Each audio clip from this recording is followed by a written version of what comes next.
Welcome, everybody. Hope you had enjoyed lunch. My name is Fabio Ramos. I'm thrilled to be handling this section here. It's a section on perception. We have 4 very amazing papers here. And the first paper is entitled Lost, Appearance Invariant Place Recognition for Opposite Viewpoints Using Visual Semantics. And Michael Milford will present. Good afternoon, everyone. I'm presenting this new visual place recognition research on behalf of my PhD student, Surav Garg, who couldn't be here, as well as my colleague, Nico Sunderhoff. We're from the Queensland University of Technology. So this slide encapsulates the problem. We're trying to take the visual place recognition problem up one more notch. So this is a car. It's driving down a road in opposite directions. It's got a limited field of view camera, and conditions have changed from day to night, about as extreme an appearance change as you can imagine. And we're trying to create a system that can recognize that this is the same place with this limited field of view camera under these extreme appearance changes and combine all these problems for the first time. So during the daytime, this is tough enough. This image shows the same place from opposite viewpoints, and you can see that some of the landmarks are commonly observable. Their geometry looks a bit different, but some parts of the scene are just not commonly observable from different viewpoints when you have a limited field of view sensor, such as a camera. And that's hard enough, but when you add extreme appearance change on top of that, such as from a day-night cycle, this problem becomes pathologically difficult. And to the best of our knowledge, this is the first time people have attacked all of these problems simultaneously. This is from the Oxford car dataset. Now, if you're a self-driving car company, you don't solve the hard problems that you don't need to solve. So you use a 360-degree sensor. You might use a LiDAR sensor, a panoramic camera, something that explicitly binds the forward direction to the reverse direction. One of the beauties of being in research, I guess, is we can afford to go after some of the interesting hard problems which aren't necessarily directly on the critical path to an autonomous car. There are, of course, other reasons to investigate this problem as well.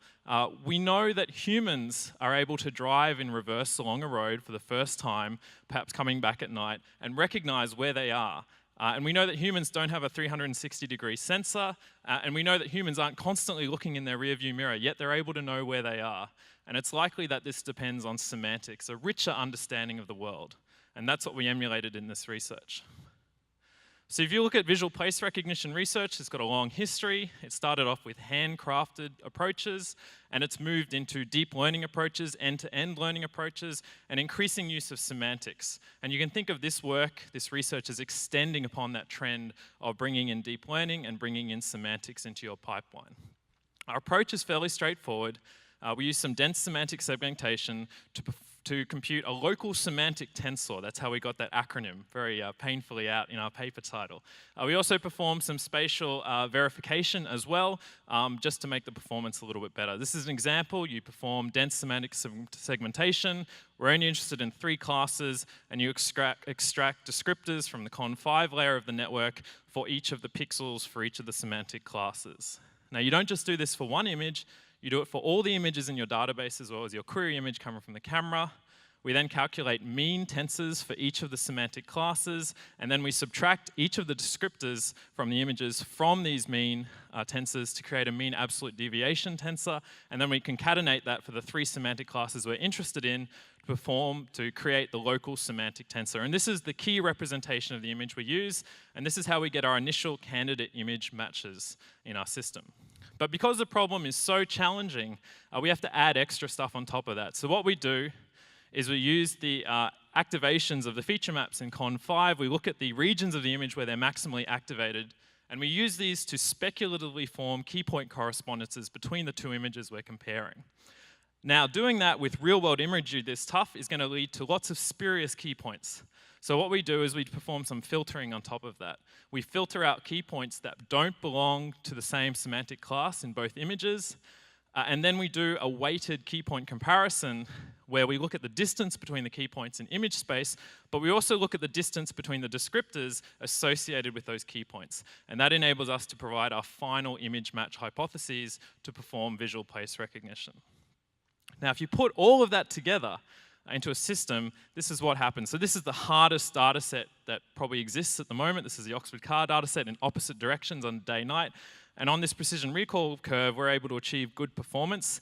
NetVLAD, which is an incredibly capable state-of-the-art system, even with temporal filtering chucked on top of it, is unable to solve it. But this is our system solving it, recognizing these places from the opposing viewpoints with a limited field of view camera under extreme appearance change. So the conclusion, I guess, is that semantics alone and geometry alone are not enough, and when you combine the two together, it really enables you to take your perceptual performance up to the next level. Thank you very much.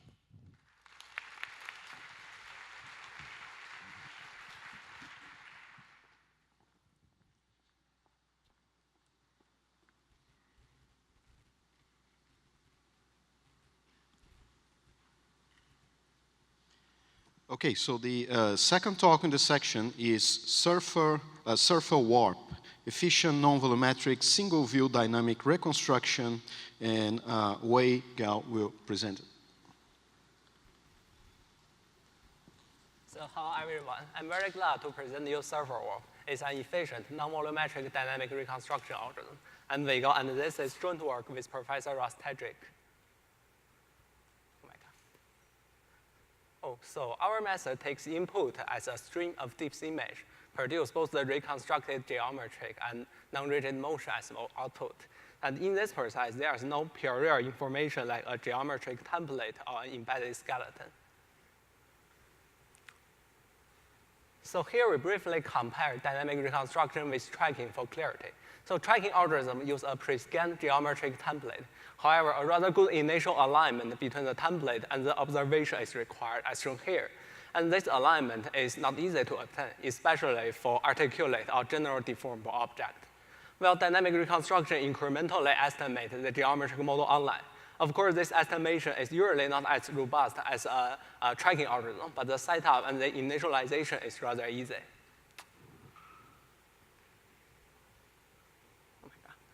So the real-time template-free dynamic reconstruction was first proposed by Dynamic Fusion, and later many works extend the pipeline of Dynamic Fusion for more capabilities and robustness. And although promising progress has been made, existing approach rely on volumetric representation of the geometric and the deformation field. A smooth triangle mesh can be extracted from the volumes, but they are performance and memory intensive, especially for real-time applications. In this work, we propose a dynamic reconstruction algorithm based on point or circle-based representation. Here, a circle is some local approximation of the surface. And in our case, it is a size-oriented point. And we do observe substantial performance improvement in our experiment. Of course, the improvements come from the elimination of volumetric field and the associated operations like marching cubes or TSDF fusion. Here we present a brief overview of our pipeline. We maintain two geometric models, one in the reference frame and the other in the leaf frame. Their relative motion is represented by a warp field. And upon receiving a new deep image, the warp field is estimated to align the leaf geometric with the camera observation. Here, points from the deep image are in red, while points from the geometric model are in blue. And after a successful alignment, the deep image is fused into the leaf geometric to update it and complete it. And the reference geometric is updated by inverse warping.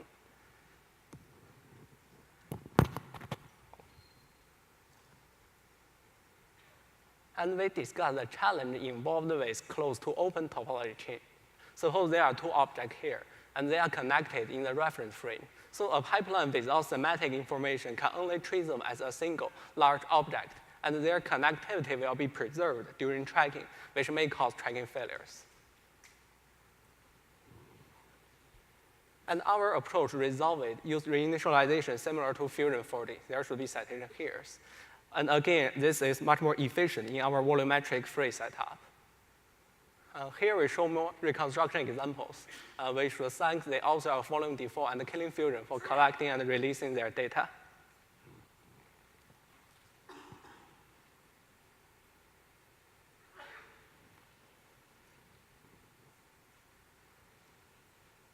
And here, this is a somehow longer sequence to show the robustness of inverse warping.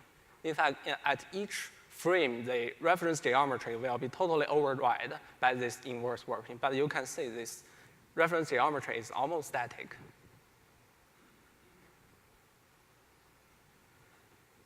And we plot the number of circles or points with the precise frames. This number is at the scale of pixels in a typical image, and orders of magnitude smaller than voxels in a volume. So our representation of the geometry and motion is very compact and efficient. And our pipeline can be easily extended with more capabilities. Here we show the reconstructed surface orbital. And the orbital can also help non-rigid tracking with photometric alignment and feature correspondence.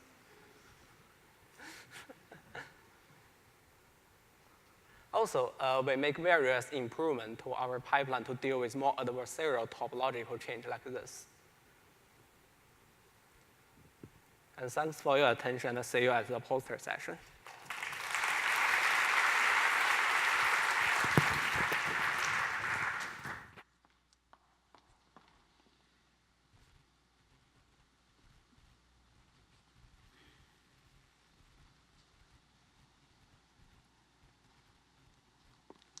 Okay, so the third talk is PoseCNN, a convolutional neural network for 6D object pose estimation in cluttered scenes. The talk will be given by Yu Yang.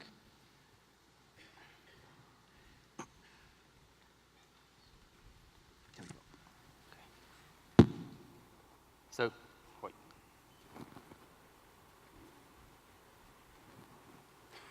Oh, sorry. Let's start over.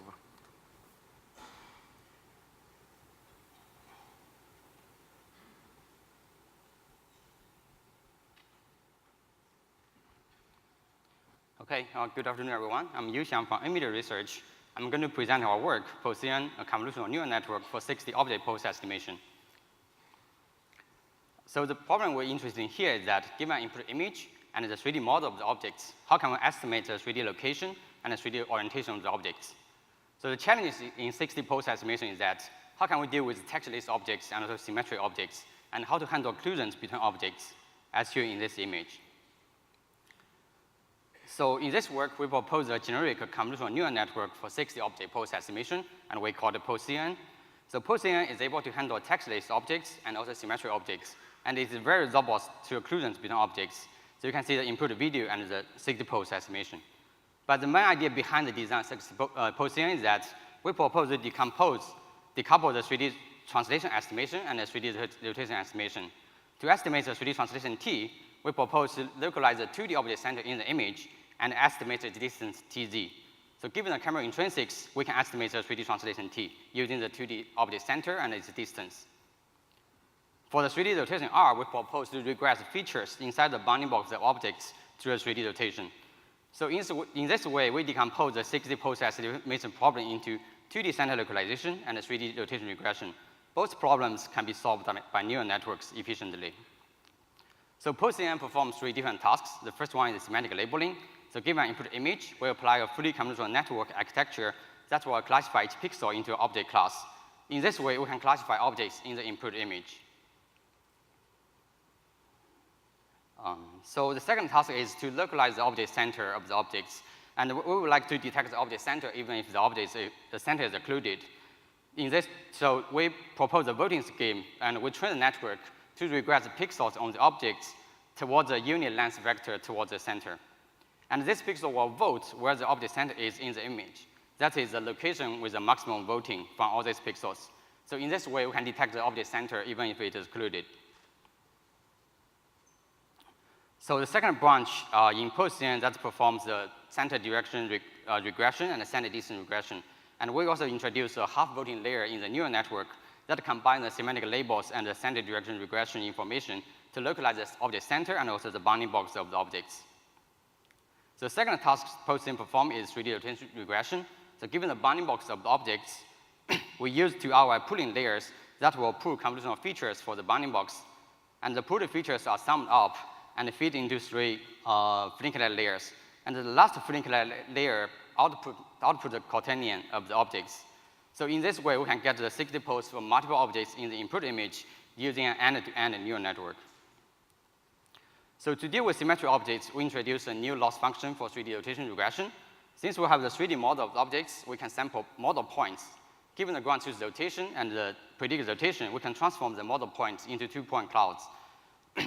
So for non-symmetric objects, we just compute the mean of the pairwise distance between corresponding points. So the smaller, the better the rotation prediction. But for symmetric objects, we use the mean of the the nearest points, such as in ICP. In this case, as long as the 2-point cloud match, there's no penalty. So we can deal with symmetric objects that's with equivalent rotations due to symmetry. So to evaluate our method, we construct a large-scale RGBD video dataset we call the YCB video. We use 21 YCB objects, and we put these objects on the table and capture RGBD video. So these objects are with many different poses and also different occlusion pattern between them.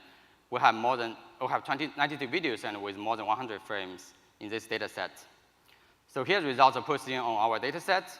We show that for the 3D translation error on the left, within 2 centimeter accuracy, we have 32% objects with correct translation error. But if we refine the poses from PoseCNN using ICP, we can get 90% of objects within 2 centimeter error. We also show the histogram of the rotation errors before and after ICP. So here's the results video from PoseCNN. You can see the semantic labels and the center prediction, and also the 60 pose before and after ICP. We're not using any temporal information here, so the pose is a little bit jittering.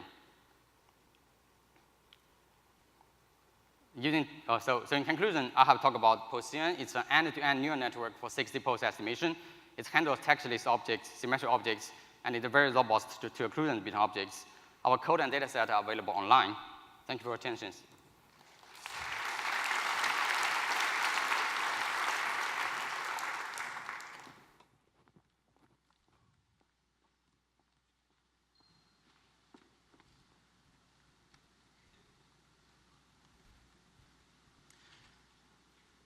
Okay, the next paper is data-driven measurement models for active localization in sparse environments, and the talk will be given by Ian Abraham.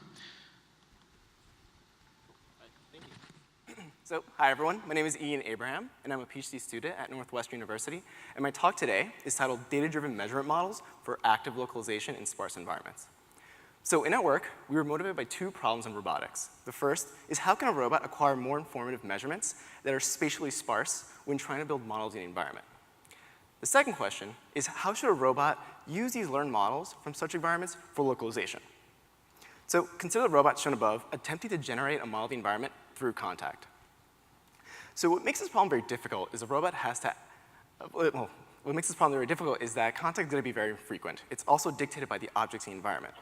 As a result, the robot's going to have to actively seek out these measurements in order to generate a model of the environment for it to use later on. So the question is, how do we do so? So in our work, we took a 2-stage approach to this problem. The first stage is we're going to construct models through active exploration. And the second stage, we're going to use these models for active localization.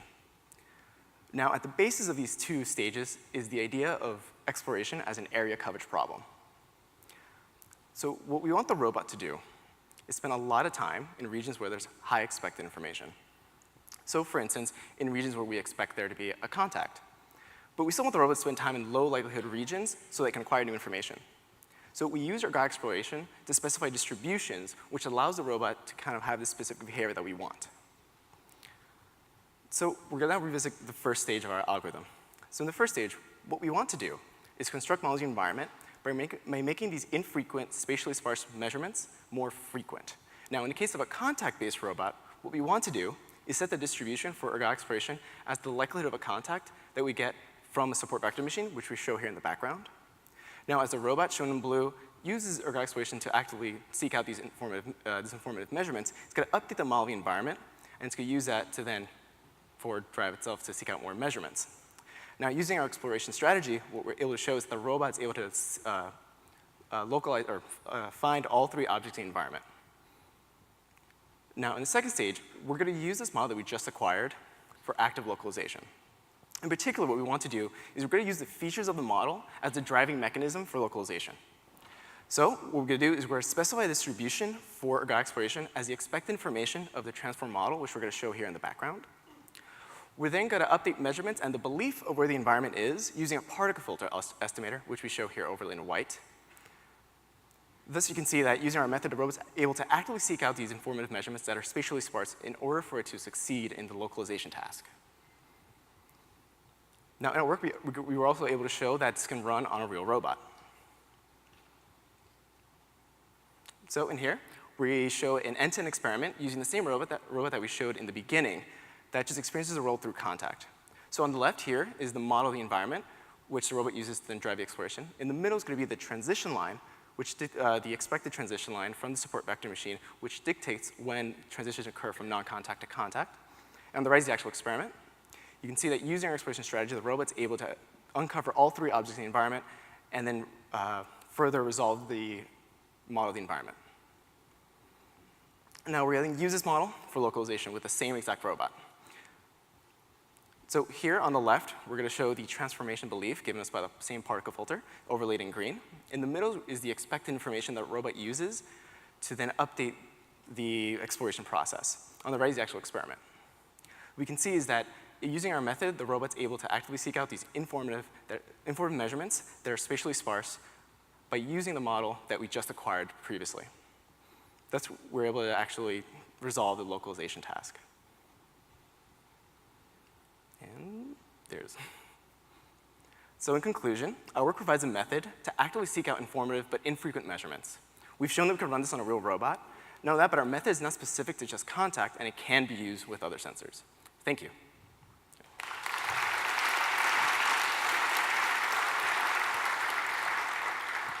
So now I'm asking the speakers to align over here in the same order as the talks, and you have the opportunity to ask some brilliant questions here. So let's get started.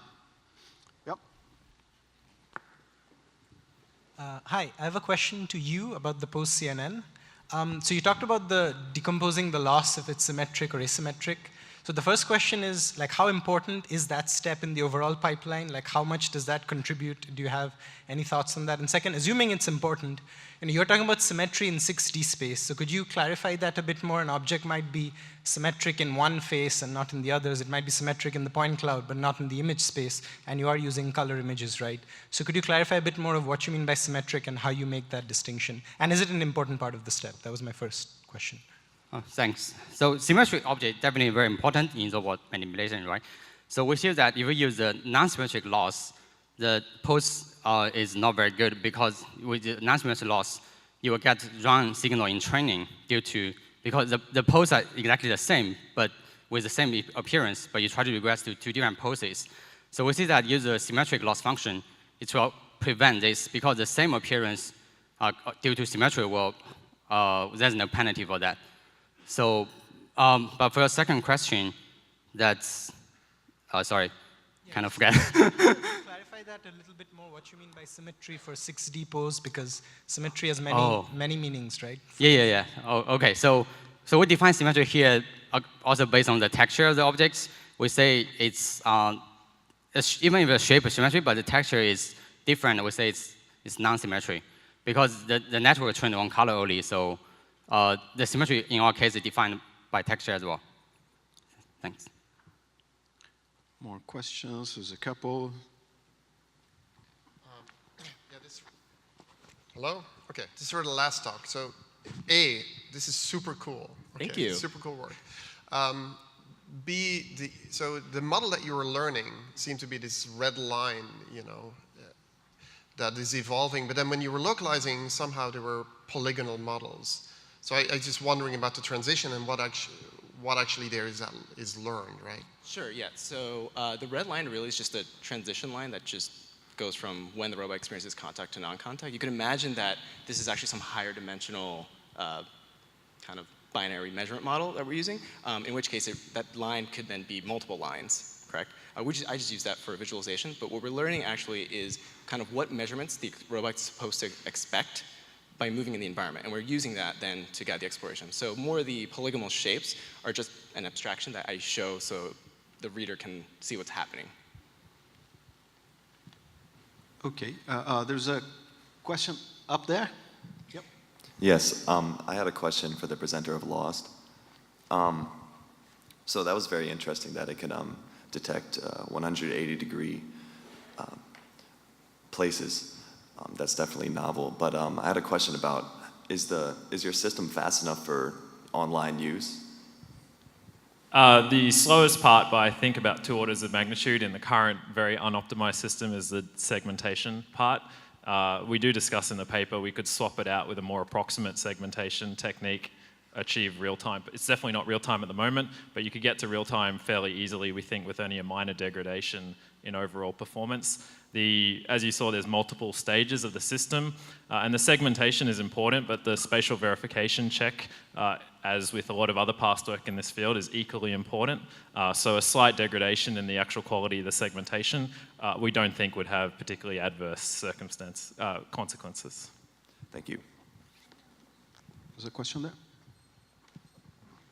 This is for you and PoseCNN. So in your results, you had a 30% success within 2 centimeters with a convolutional network, which jumps to 90% when you do ICP. And you have done a great job of releasing your code. The ICP you're using, it's kind of custom-made, actually takes multiple tens of seconds.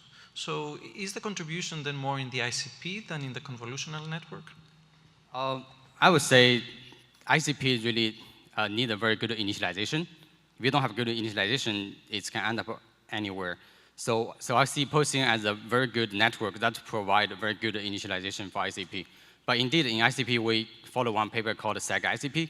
They use segmentation, semantic labels plus ICP, so you can get rid of background noise. They just use the segmented objects mask in the ICP. So we see that help a lot. But I would say if you don't have a very good PoseCNN initialization, ICP wouldn't work. And can you comment a little bit on the overall time using both the ICP and the convolutional network? Oh, the convolutional network depends on how many classes you have. We have 21 object class. That's what runs, that's 10 frames per second. But ICP generally very fast, but it also depends on how many objects you have in the image, because we run ICP for each object independently. Okay, is there any more question? Last one.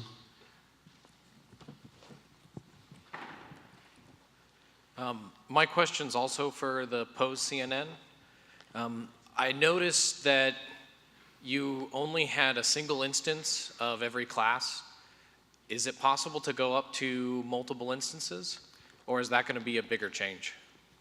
Oh, thanks for the question. Actually, the framework is not limited for single instance because we do this half voting, right? So after the half voting, you can select multiple local maximums in the half space. So actually, we have extended the PoseCNN to multiple instances. But one limitation of this half voting scheme is that Pixel will vote. If 2 objects are very close to each other, then the voting will be affected by, because Pixel will vote to 2 objects at the same time. So that's one limitation of this half voting base. But it definitely deal with multiple instances. Okay. If there is no more questions, let's thank the speakers again for a wonderful section. Thank you.